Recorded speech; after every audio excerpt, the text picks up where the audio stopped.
Bapak Ibu semuanya, marilah kita membuat tanda kemenangan kita. Dalam nama Bapa dan Putra dan Roh Kudus. Amin. Selamat pagi, Allah Bapa, Allah Putra dan Allah Roh Kudus. Terima kasih atas penyelenggaraan dari malam hingga pagi hari ini.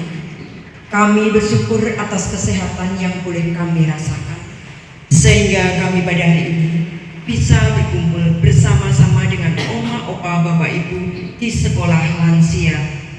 Berkatilah para narasumber dan semua yang terlibat di dalam kegiatan ini. Pada hari ini juga kami bersyukur atas Bapak, Ibu, dan saudara-saudara kami yang tidak kami sebutkan satu persatu yang berulang tahun.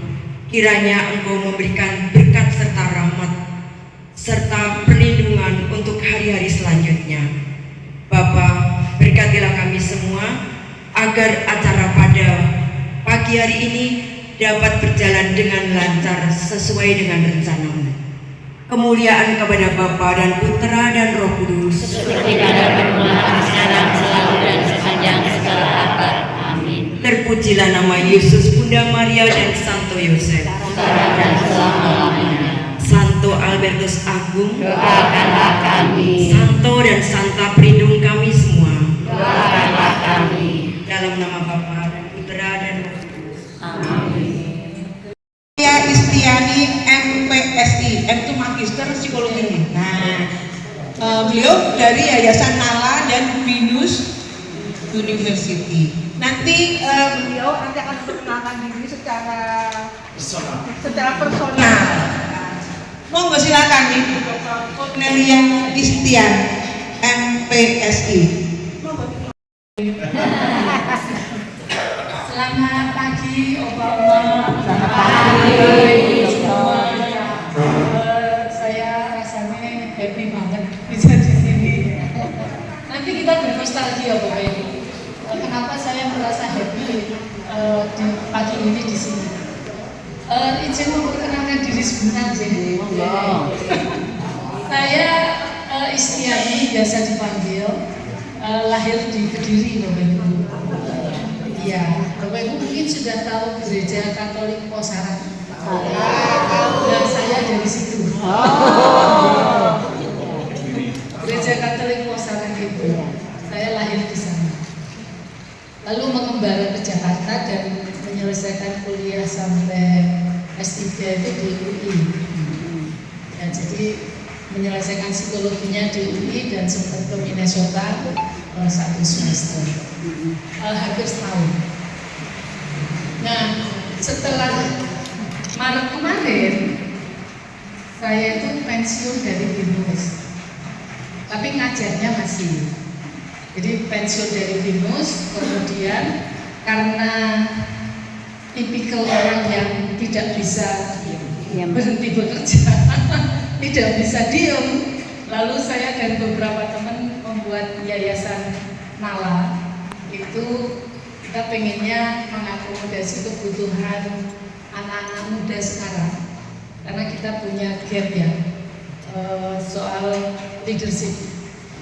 Jadi leadership untuk anak-anak muda ini menjadi inisiatif kita setelah pensiun. Pensiun bukan berarti bukan berarti diem, tapi kita tetap bisa melakukan sesuatu yang itu ya bermakna buat masyarakat kita. Mohon maaf ini saya agak kedinginan karena tadi hujanan dari tempat parkir menuju ke sini, jadi saya masih jalan-jalan buat agak dingin. Nah, pagi ini saya akan share terkait tahapan perkembangan manusia, Bapak Ibu ya, terutama di usia kita. Jadi saya sudah mulai menuju ke sana, Bapak Ibu. Oma opa, hampir sama ya. Tinggal nanti karena saya masih 55, tapi sebentar lagi sebenarnya sudah masuk ke sana. Masih penyita. Iya betul. Tapi saya masih punya hobi loh Bapak Ibu. Hobinya naik gunung. Dan masih aktif sampai sekarang. Jadi kalau camping itu saya dari sekarang.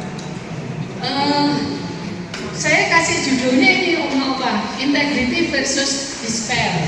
Karena ini tahapan perkembangan di usia-usia 60 tahun ke atas. Adakah yang usianya 55 sama seperti saya? Tidak ada ya? Tapi saya menuju ke sana. Oh, belum ya? Oke, next. Sekilas itu Bapak Ibu ya, perkenalan diri saya. Nanti kalau ada yang mau Ya, mudah-mudahan tadi dimasukkan tentang manajemen stres ya. Tapi tadi pas saya tanya belum Bu, nanti masukin Bu. Boleh. Kita jadi saat ini membahas tentang masalah gizi pada lansia itu seperti apa sih, gitu kan? Makanannya nggak boleh apa sih, gitu. Terus kemudian nanti saya sedikit tentang manajemen stres dan cara mengolah makanan. Baik, oh ya tadi mungkin ini akan jadi saya S1-nya kebidanan Bapak Ibu, kemudian S2 saya di Kesmas, Kesehatan Masyarakat. Nah saat ini saya bekerja di Puskesmas, kemudian job setnya itu saya surveyor itu adalah misalnya ada yang mau akreditasi Puskesmas, klinik, nanti saya yang menilai di bawah Kemenkes, kemudian boleh lihat mungkin video saya mungkin ada di TikTok. Itu nanti ada beberapa narasumber tentang kesehatan, terutama untuk dari nakes dari masyarakat yang ber-SKP Kemenkes. Baik, cukup ya Bu perkenalan kita ya. Oke, kita akan lanjut. Nah, kenapa sih latar belakangnya kita harus mengenal tentang gizi gitu? Jadi diharapkan setelah pertemuan ini Bapak Ibu udah tahu apa sih yang boleh yang dimakan tuh apa aja, yang untuk penyakit diabetes apa saja, penyakit hipertensi apa saja yang boleh dimakan, kemudian cara mengolahnya seperti apa. Mungkin di sini Bapak Ibu, Bu, saya suka Bu, saya pengen makan sayur, buatlah ini sayur bening bayam. Datang ke Puskesmas diare, Ibu kenapa teh diare? Bahkan katanya saya disuruh makan sayur Bu, saya buatlah itu sayur bayam. Saya buatnya pagi Bu subuh, sampai sore nggak habis, sore saya makan, kata gitu kan. Berarti kan tidak tahu cara mengolah ya Bapak Ibu. Nah jadi sesuatu terutama yang alami ya Bu ya, kayak sayur bayam, kangkung, daun kelor, nanti kita bahas daun kelor ya. Jadi caranya adalah tidak boleh dengan suhu api yang panas. Jadi kalau mau masak sayur bayam, contohnya Bu, Ibu mendidihkan air ya, kemudian Ibu masukkan bawang merah, boleh dikasih tepung kunci katanya Bu biar enak deh daripada rasa ya Bu ya. Kemudian dikasih daun salam, mangga boleh. Mendidih sudah, Ibu udah cuci itu bayamnya, Ibu apinya kecilin 1-2 menit saja Ibu matikan. Dan tidak boleh lebih dari 3 jam dimakannya. Ibu coba praktekkan kalau bayamnya sudah lebih dari 5 jam, itu biasanya berbusa. Pernah lihat Bu? Ya bukannya sehat ya Bu, itu tadi tuh saya lansia yang datang pada diare. Saya badan mau makan sayur teh Bu, teh gitu, tapi kenapa saya diare ya? Tuh untuk gak keracunan ya, jadi nggak boleh ya Bu ya. Seperti itu Ibu memasak apapun itu ada caranya ya Bu. Kenapa Bu kok nggak boleh lama-lama? Kenapa Bu kok nggak boleh apinya didihnya lebih panas? Kenapa? Sesuatu protein Bu saat dimasaknya dengan suhu yang panas dan lama itu pasti berkurang. Ya, seperti itu. Contoh juga kacang hijau seperti itu juga ya Bu. Kacang hijau Ibu cuci dulu, Ibu rendam, mendidihkan air, Ibu masukkan. Tidak boleh sampai hancur, tapi meletak. Kalau emang Ibu mau kasih gula, itu nanti Ibu kasih. Jadi Ibu boleh masak kacang hijau 1 kilo, misalnya untuk keluarganya, untuk cucunya. Ibu masukkan ke kulkas, saat Ibu makan, Ibu mau lagi, Ibu terus angketin. Ibu ambil aja tadi agak kental ya Bu, dihabisin aja airnya. Nah kemudian Ibu boleh dikasih gulanya nanti. Ya kalau misalnya diabetes boleh pakai gula merah ya, atau mungkin pakai Tropicana Slim silakan. Jadi proteinnya tetap aman dan bagus. Oke Bu? Oke. Jadi selanjutnya kita akan jadi ini ya Bu ya, memahami. Jadi mudah-mudahan setelah ini Bapak Ibu tahu ya, makannya nggak boleh apa. Biasanya nih kalau saya ke Puskesmas pasien lansia konseling, Bu, saya sebel banget ya sama suami saya nih Bu, ada kenapa? Gitu. Jadi katanya suami saya kalau makan gorengan nggak habis-habis Bu. Kemudian dia kan punya diabetes gitu. Nah, tapi tidak dikasih solusi. Terus saya bingung Bu, orang masaknya dia nasi putih, saya dikasih yang teh manis gitu kan.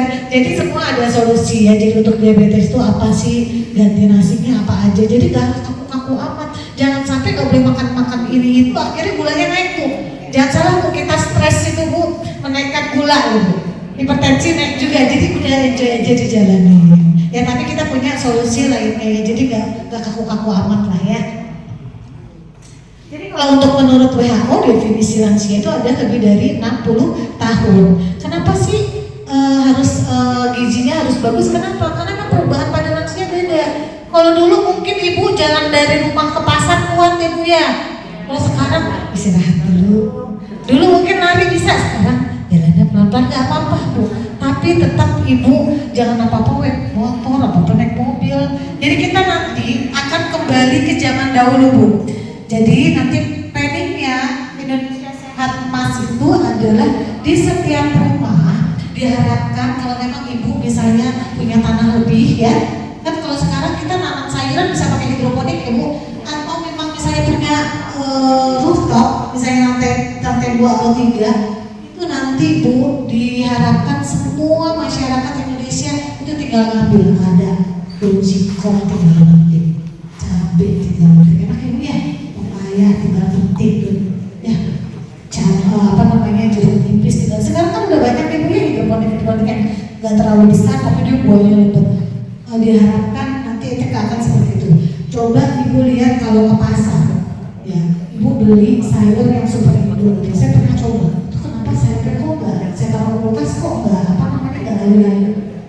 Jangan jalan sana, kita khawatir itu disemprotin apa ya Bu ya. Kita sementara pengen sehat ternyata malah jadi sakit macam-macam. Sekarang sakit kanker Bu, datang ke puskesmas tiba-tiba Bu saya minta rujukan kanker. Kalau dulu kata-kata kanker itu jarang Bu. Kalau sekarang pasien di puskesmas Bu rujukan kanker serviks, Bu rujukan kanker payudara. Bayangin Bu, kanker payudara aja bisa diderita oleh remaja sekarang karena pola makan yang tidak sehat. Jangan takut Bu, yang penting sehat ya. Oke, jadi ini ya, masalahnya apa sih Bu pada lansia? Itu malnutrisi. Biasanya nggak ada yang nggak nafsu makan, terusnya nggak nafsu makan tuh dimasakinnya baik terus sama istri saya, gitu kan? Kemudian obesitas, kalau berat badan ya, anemia, osteoporosis ya. Jadi, nah prinsipnya adalah sebenarnya gizinya seimbang, variatif, mudah dicerna. Jangan pula lansia dikasih jagung direbus atau nanti giginya cepet-cepet harus satu ya. Ya, jadi harus kita yang mudah dicerna, yang punyanya nggak pakai capek, gitu kan? Jadi seperti itu ya, punya. Nah,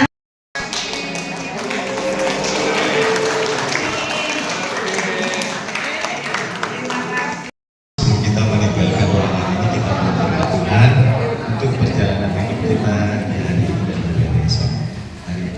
Dalam nama Bapa dan Putra dan Roh Kudus. Bapa yang Maha Kasih, dan intinya kami haturkan puji syukur dan terima kasih atas kebaikan-Mu, kemurahan-Mu, kasih-Mu yang sungguh luar biasa yang selalu Kau curahkan kepada kami.